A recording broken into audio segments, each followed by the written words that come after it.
Many Coloradans are now eligible for their COVID-19 booster shots, but a lot of you still have questions about when to get the boosters, mixing vaccines, and those who are actually eligible. So here to answer some of those questions is 9 Health expert Dr. Payal Kohli.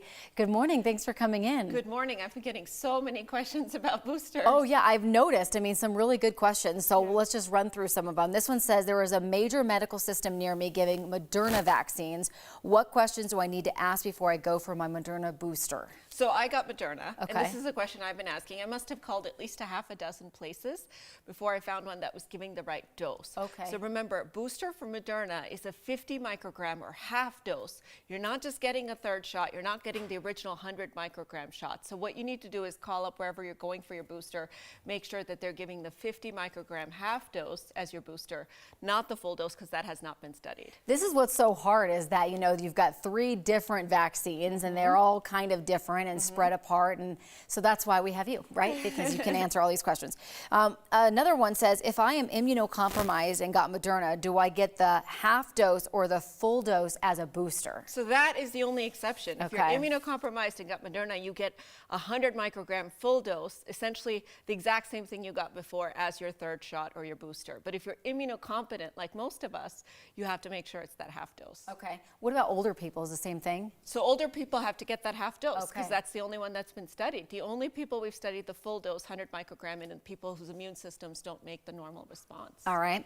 Some have asked you, is it better to mix and match vaccines or get the same one that you originally got? So going back to what you just said a second ago, depends on which one you got. If you got Johnson & Johnson, switch over to a messenger RNA. For sure, get a Pfizer or Moderna as your booster. Do not go back to Johnson & Johnson. It's just not performing as well. If you got Pfizer or Moderna, stay within the messenger RNA family. And it really doesn't matter which one you get. Moderna's performing a little better, so I'm staying with the Moderna instead of getting a Pfizer booster. But if it's more convenient to get Pfizer, that's fine too. So just don't go mRNA to Johnson & Johnson. Exactly. I see. Okay. You got it. This person says, say I don't have any underlying health problems. I'm 44 years old.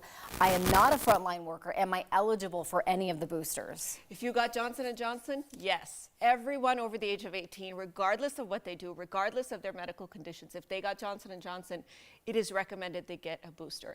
If you got a messenger RNA, strictly by the CDC and FDA, you're not eligible, but a lot of places are allowing people to augment their immunity if they want to go and get a booster. I feel like you really need to be versed in everything because you need to kind of be your own advocate because it's hard. Some of these places don't know exactly what dosage, what you got before. Sometimes it's not, I don't know, in the system. So you really have to know what you're doing. 100%. In fact, the people giving it oftentimes are confused themselves. Right. And like I said, I had a lot of places telling me they're going to give me 100 micrograms as my booster, and I drew a line in the sand. So you really have to be informed, and that's one of the reasons it's important to ask a lot of questions. Be informed, be an advocate. Last question. Another person said they got the booster in July without CDC approval. Should they go get another booster now at this point? Yeah, so July to October, we're 3 months out. Right. And the answer is no. More is not always better. Okay. You don't want to tickle that immune system too often because you increase your risk for autoimmune stuff that it attacks itself. So really 6 months or a little bit longer before you get your next booster. Well, good thing that you're here because it's a lot to sort through. A lot of questions. I'm sure we're going to be doing this again as time goes on. Dr. Kohli, thank you so much.